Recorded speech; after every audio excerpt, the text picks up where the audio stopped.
Advocate Anil വിളയിൽ, ഇപ്പോൾ ശ്രീ ജലീൽ പുനലൂർ ചോദിക്കുന്നത് നിങ്ങൾക്ക് എത്ര കാലം ഈ IS റിക്രൂട്ട്മെന്റ് കേസും ഈ സിമി ക്യാമ്പിന്റെ വിവരങ്ങളും ഇതൊക്കെ വെച്ചുകൊണ്ട് ഇത്ര പറഞ്ഞ് എത്ര കാലം മുന്നോട്ട് പോകാൻ കഴിയുമെന്ന് ചോദിക്കുകയാണ്.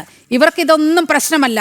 യഥാർത്ഥത്തിൽ കേരളത്തിന്റെ വോട്ട് ബാങ്കാണ് ഇവരെ സംബന്ധിച്ച് ഇവരുടെ വലിയ കൺസേൺ എന്ന് പറയുന്നത്. അല്ലാതെ ഈ സംസ്ഥാനത്തിന്റെ സുരക്ഷിതത്വമോ ഇവിടെ ഈ ഭീകരവാദ പ്രവർത്തനങ്ങളിൽ ഏർപ്പെടുന്ന ആളുകളുടെ ഭാവിയോ ഇതൊന്നും ഇവർക്ക് പ്രശ്നമല്ല. ഇവർക്ക് യഥാർത്ഥത്തിൽ വോട്ടാണ് ആവശ്യം. അതിനുവേണ്ടി എന്തും ചെയ്യും എന്ന നിലപാടല്ലേ ഈ രാജ്യസുരക്ഷയെ തന്നെ ബാധിക്കുന്ന വിഷയങ്ങളോട് ഇവർ എടുക്കുന്ന നിലപാട്?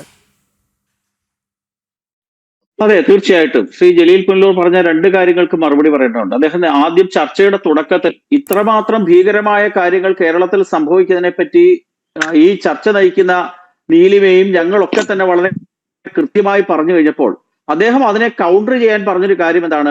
1993 സെപ്റ്റംബർ മാസം 6-ാം തീയതി നടന്ന ശ്രീകൃഷ്ണ ജയന്തിയുടെ ഘോഷയാത്രയില് ബോംബ് എറിഞ്ഞു എന്നാണ് അദ്ദേഹം പറഞ്ഞത്. അദ്ദേഹം ആ പ്രസ്താവന ഉറച്ചു നിൽക്കുകയാണോ എന്ന് വീണ്ടും ഞാൻ ചോദിക്കുകയാണ്. ശ്രീ ജലീൽ പുനലൂർ, താങ്കൾ ആ പറഞ്ഞ കാര്യത്തിൽ ഉറച്ചു നിൽക്കുകയാണോ? ബോംബ് എറിഞ്ഞതല്ല, RSSകാരന്റെ കയ്യിൽ നിന്നും ബോംബ് വീണ് പൊട്ടി. ശ്രീകാന്ത് RSSകാരൻ എവിടെ പൊട്ടി? താനൂരിൽ. എന്റെ ജലീൽ പുനലൂരെ, അതൊരു വീട്ടിൽ നടന്ന സ്ഫോടനമാണ്. അവിടെ വെച്ച് ആ ബോംബ് കയ്യിലിരുന്ന് പൊട്ടി അയാൾ മരിക്കുകയായിരുന്നു. ശുദ്ധമായ താങ്കളാണ് യഥാർത്ഥ പോലീസ് മേധാവി പറഞ്ഞതാണ്. അത് അദ്ദേഹം പറഞ്ഞൊന്നുമല്ല, അദ്ദേഹം പറഞ്ഞതാ. ശ്രീകാന്തിന്റെ മരണം അത് ഞാൻ തെളിയിച്ചു തരാം. താങ്കൾ കഴിഞ്ഞ ചർച്ചയിലും ഞാൻ ഇതേപോലെ തെളിവ് പറഞ്ഞപ്പോ താങ്കൾ ഓടിയതാണ്. കൃത്യമാണ്. അദ്ദേഹം മരിച്ചത് ഈ ശ്രീകൃഷ്ണ ജയന്തി ശോഭായാത്രക്കിടയിലായിരുന്നില്ല. അദ്ദേഹം ചിലപ്പോൾ ബോംബ് നിർമ്മിച്ചുകൊണ്ടിരുന്നപ്പോൾ ആയിരിക്കാം, ഇല്ലെന്നൊന്നും ഞാൻ പറയത്തില്ല. പക്ഷെ അദ്ദേഹവും ഈ ശ്രീകൃഷ്ണ ജയന്തി ശോഭായാത്രയുമായും അദ്ദേഹത്തിന്റെ മരണത്തിന് യാതൊരു ബന്ധവുമില്ല. ശ്രീകൃഷ്ണ ശോഭായാത്രയ്ക്ക് നേരെ ബോംബ് എറിയാൻ അദ്ദേഹം വന്നിട്ടില്ല. പോലീസിന്റെ കേസ് പോലും അത് ഉണ്ടാക്കിക്കൊണ്ടിരുന്നപ്പോൾ പൊട്ടിയെന്നാണ്. താങ്കൾ ചുമ്മാതെ ഈ വിഡ്ഢിത്തം ഇങ്ങനെ രണ്ടാമത്തെ കാര്യം, ദൈവം കാത്തോട്ടെ, ദൈവം കാക്കാതിരുന്നോട്ടെ, അതൊക്കെ ഞങ്ങൾക്കൊക്കെ അറിയാം, കൃത്യമായ രേഖയുള്ളതാണ്. താങ്കൾ രാഹുൽ ഈശ്വറിന്റെ ഒരു പോസ്റ്റ് കണ്ടിട്ട് വാട്സാപ്പ് യൂണിവേഴ്സിറ്റിയിൽ നിന്ന് ബിരുദം എടുത്തുകൊണ്ട് വന്നിട്ട് കൃത്യമായിട്ട് ഈ കാര്യങ്ങളൊക്കെ പഠിക്കാതെ പറയല്ലേ. രണ്ടാമത്തെ കാര്യം, കേരളത്തിലെ നമുക്കറിയാം സർക്കാർ സംവിധാനത്തിലെ എക്സിക്യൂട്ടീവ്, ലെജിസ്ലേച്ചർ, ജുഡീഷ്യറി, അതേപോലെ തന്നെ ഫോർത്ത് എസ്റ്റേറ്റ് എന്ന് വിശേഷിപ്പിക്കുന്ന മാധ്യമങ്ങൾ, പത്രമേഖല, ഈ പ്രധാനപ്പെട്ട എല്ലാ മേഖലകളിലും ഇന്ന് ഇസ്ലാമിക തീവ്രവാദ ശക്തികൾ കൃത്യമായ രീതിയിൽ പിടിമുറുക്കി കഴിഞ്ഞിരിക്കുകയാണ്. ലെജിസ്ലേച്ചറിനെ പറ്റി നമുക്കറിയാം. ഇപ്പോൾ നമ്മൾ സൂചിപ്പിച്ച ലെജിസ്ലേച്ചറിന്റെ ഭാഗമായ മന്ത്രിമാരുടെ പേഴ്സണൽ സ്റ്റാഫിൽ ഉൾപ്പെടെ ഇന്ന് ഈ തീവ്രവാദ ശക്തികൾ നുഴഞ്ഞു കയറി. ഒരു കാലത്ത് ഈ ഭാരതത്തിലെ ജമാഅത്തെ ഇസ്ലാമിയുടെ സ്ഥിതിയുടെ നേതാവായിരുന്ന KT ജലീൽ എന്ന് പറയുന്ന ആൾ നിയമസഭയിലെത്തി. മറ്റു പലരുടെയൊക്കെ പിന്തുണയോടുകൂടി കേരള നിയമസഭയിൽ അംഗമായി മാറിയ വ്യക്തിയാണ്. അങ്ങനെ പരോക്ഷവും പ്രത്യക്ഷവുമായ രീതിയിൽ ലെജിസ്ലേച്ചറിന്റെ ഭാഗത്തേക്ക് അവരെത്തി. എക്സിക്യൂട്ടീവിന്റെ ഭാഗം ഞാൻ കഴിഞ്ഞ തവണ പറഞ്ഞതുപോലെ തന്നെ വീണ്ടും പറയുകയാണ്, പോലീസ് സംവിധാനം പൂർണ്ണമായിട്ടും അവരുടെ കൈകളിലെത്തി. ശ്രീ സെൻകുമാർ സാറിന് അറിയാം, മദനിയെ അറസ്റ്റ് ചെയ്യാൻ അദ്ദേഹത്തിന്റെ വീട് റെയ്ഡ് ചെയ്യാൻ എത്രയോ തവണ പ്ലാൻ ചെയ്തു. പക്ഷെ ഓരോ തവണയും ആ പദ്ധതി പരാജയപ്പെട്ടതിന്റെ കാരണം കേരള പോലീസിന്റെ ഭാഗത്തുനിന്ന് കൃത്യമായ രീതിയിലുള്ള വിവരങ്ങളുടെ ചോർച്ച തന്നെയായിരുന്നു എന്ന് എല്ലാവർക്കും അറിവുള്ള കാര്യമാണ്. ഞാൻ പറയട്ടെ, ജുഡീഷ്യറിയും അതുപോലെ തന്നെയാണ്. ഈ കേട്ടോണ്ടിരിക്കുന്നവർ മനസ്സിലാക്കേണ്ട ഒരു കാര്യമുണ്ട്, കേരളത്തിലെ ഇസ്ലാമിക കോടതികൾ തന്നെ പ്രവർത്തിക്കുന്നുണ്ട്. നിങ്ങളത് നോക്കിക്കോളൂ. ഇപ്പോൾ ഞാൻ പറഞ്ഞു കഴിയുമ്പോൾ ശ്രീ ജലീൽ പുനലൂർ പറയും ഗീബൽസ്യൻ തന്ത്രമാണെന്ന് പറയും. ഞാൻ കൃത്യമായി പറയാം, 2010 ജൂലൈ മാസം 27-ാം തീയതി കേരള നിയമസഭയില് അന്നത്തെ CPM നേതാവായിരുന്ന ശ്രീ കോടിയേരി ബാലകൃഷ്ണൻ, അന്നത്തെ ആഭ്യന്തരമന്ത്രിയായിരുന്ന കോടിയേരി ബാലകൃഷ്ണനോട് നിലമ്പൂർ MLA ആയിരുന്ന ശ്രീ ആര്യാടൻ മുഹമ്മദ് ഒരു ചോദ്യം ചോദിച്ചു. നമുക്കറിയാമല്ലോ, നിയമസഭയിൽ ഒരു ചോദ്യം ചോദിച്ചാൽ ഉടനെ തന്നെ എണീറ്റ് നിന്ന് ഉത്തരം പറയല്ല. നമ്മൾ ഈ ചർച്ചയിലൊന്നും പറയുന്ന പോലെ അല്ല. കൃത്യമായ ഡേറ്റകൾ കളക്ട് ചെയ്ത്, പ്രത്യേകിച്ച് ഒരു സെൻസിറ്റീവായ ചോദ്യമൊക്കെ ആണെങ്കിൽ കൃത്യമായ ഡേറ്റ കളക്ട് ചെയ്യാതെ പറയാറില്ല. എന്തായിരുന്നു ആര്യാടൻ മുഹമ്മദ് ചോദിച്ചത്? നിലമ്പൂർ MLA ആയിരുന്ന ആര്യാടൻ മുഹമ്മദിന്റെ ചോദ്യം കൃത്യമായിരുന്നു, കേരളത്തിൽ ഇസ്ലാമിക കോടതികൾ പ്രവർത്തിക്കുന്നുണ്ടോ ഒന്നായിരുന്നു ചോദ്യം. കൃത്യം ചോദ്യമാണ്. അതിന്റെ ഡേറ്റകൾ സ്വീകരിച്ചതിന് ശേഷം 2010 ജൂലൈ മാസം 27-ാം തീയതി ആഭ്യന്തരമന്ത്രിയായിരുന്ന കോടിയേരി ബാലകൃഷ്ണൻ കൃത്യമായി ഉത്തരം പറഞ്ഞു, കേരളത്തിലെ ഇസ്ലാമിക കോടതികൾ ദാറുൽ ഖാസ എന്ന പേരിലുള്ള ഇസ്ലാമിക കോടതികൾ പ്രവർത്തിക്കുന്നുണ്ട്. അദ്ദേഹം കൃത്യമായി പറഞ്ഞു. 2010 ജൂലൈ മാസം 27-ാം തീയതി മലപ്പുറം ജില്ലയിൽ അന്നത്തെ all India Muslim personal law ബോർഡിന്റെ ചെയർമാൻ ആയിരുന്ന മുഹമ്മദ് ഖാലിദ് റഹ്മാൻ എന്ന് പറയുന്ന ആള് വന്ന് ഈ ഇസ്ലാമിക കോടതി കേരളത്തിൽ ഉദ്ഘാടനം ചെയ്തിട്ടുണ്ട് എന്ന് ശ്രീ കോടിയേരി ബാലകൃഷ്ണൻ കേരള നിയമസഭയിൽ പറഞ്ഞതിന്റെ രേഖയുണ്ട്. അങ്ങനെ ജുഡീഷ്യറി സംവിധാനവും ശരീഅത്ത് നിയമത്തിലേക്ക് കൊണ്ടുപോകാനുള്ള ശ്രമം കൃത്യമായി നടക്കുകയാണ്.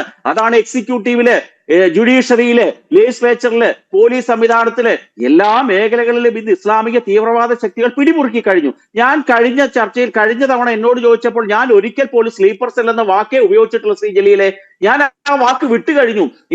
ഇന്ന് കേരളത്തിലുള്ള സ്ലീപ്പർ സെല്ലല്ല, സ്ലീപ്ലെസ് സെല്ലുകളാണ്. ഉറക്കമളച്ചിരുന്നുകൊണ്ട് കേരളത്തിനെ എങ്ങനെ ഇസ്ലാമികവൽക്കരിക്കാമെന്നുള്ളതിൽ ഗവേഷണം നടത്തുന്ന തീവ്രവാദികൾ ഉറക്കമളച്ചിരിക്കുന്ന കേരളമാണ് ഇന്നത്തെ കാഴ്ച. നമുക്കറിയാം, പോപ്പുലർ ഫ്രണ്ട് ഓഫ് ഇന്ത്യയെ നിരോധിച്ചു. പോപ്പുലർ ഫ്രണ്ട് എല്ലാ അല്ലെങ്കിൽ SDP-യുമായി ബന്ധപ്പെട്ട പ്രസ്ഥാനം, എല്ലാ രാഷ്ട്രീയ പ്രസ്ഥാനങ്ങൾക്കും ഒരു യുവജന പ്രസ്ഥാനം ഉണ്ടാകും. കോൺഗ്രസിന് യൂത്ത് കോൺഗ്രസ് ഉണ്ടാകും, BJPക്ക് യുവമോർച്ച ഉണ്ടാകും, CPM-ന് DYFI ഉണ്ടാകും. എന്തേ കേരളത്തിലെ SDP-ക്ക് ഒരു യുവജന പ്രസ്ഥാനം ഇല്ലായിരുന്നല്ലോ? ആ യുവജന പ്രസ്ഥാനത്തിന്റെ പരിപാടി ചെയ്തുകൊണ്ട് തീവ്രവാദ പ്രവർത്തനം ചെയ്തിരുന്ന പോപ്പുലർ ഫ്രണ്ട് ഓഫ് ഇന്ത്യ ആയിരുന്നു. പോപ്പുലർ ഫ്രണ്ട് ഓഫ് ഇന്ത്യയെ നിരോധിച്ചതിന് ശേഷം ഈ ജനുവരി മാസം മംഗലാപുരത്ത് അവർക്കൊരു പ്രസ്ഥാനമുണ്ടായി. SDP-ക്ക് ഒരു പുതിയ യുവജന പ്രസ്ഥാനമുണ്ടായി, യങ് ഡെമോക്രാറ്റ്സ് എന്നാണ് അതിന്റെ പേര്. എന്ന് പറഞ്ഞാൽ പഴയ വീഞ്ഞ് പുതിയ കുപ്പിയിലേക്ക് അവതരിപ്പിച്ചുകൊണ്ടുള്ള ഒരു തീവ്രവാദ പ്രസ്ഥാനം. ഇങ്ങനെ കേരളത്തിലെ എത്രയോ തിരുവനന്തപുരത്തും വലിയ രീതിയിൽ അവരുടെ പ്രകടനമൊക്കെ ഉണ്ടായിരുന്നു. തിരുവനന്തപുരത്തും അവരുടെ വലിയ രീതിയിൽ അവരുടെ പ്രകടനമൊക്കെ ഉണ്ടായിരുന്നു. വളരെ കൃത്യമായി ഇന്റലിജൻസ് ഏജൻസികൾ അടക്കം നിരീക്ഷിക്കപ്പെട്ട ഒരു കാര്യം കൂടിയാണത്. അതെ, താങ്കള് ഒരു കാര്യം കൂടെ, കേരളത്തിൽ ഇസ്ലാമിക തീവ്രവാദം ഉണ്ടോ ഇല്ലയോ എന്ന് നോക്കണമെന്നുണ്ടെങ്കിൽ താങ്കളുടെ LDF-ന്റെ പ്രധാനപ്പെട്ട പാർട്ടിയായിട്ടുള്ള CPM-ന്റെ നേതാവാണ് P. ജയരാജൻ. അദ്ദേഹം എഴുതിയിട്ടുള്ളൊരു പുസ്തകമുണ്ട്, കേരളം മുസ്ലിം രാഷ്ട്രീയം, രാഷ്ട്രീയ ഇസ്ലാം എന്നാണ് ആ പുസ്തകത്തിന്റെ പേര്.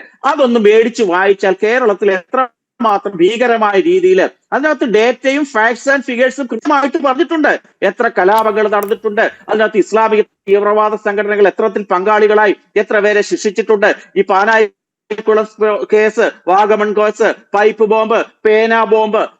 സെൻകുമാർ സാറിനറിയാം, പൈപ്പ് ബോംബിന് ശേഷം മലപ്പുറം ജില്ലയിലെ 2 ഇൻസിഡന്റ് ആണ് പേന ബോംബ്.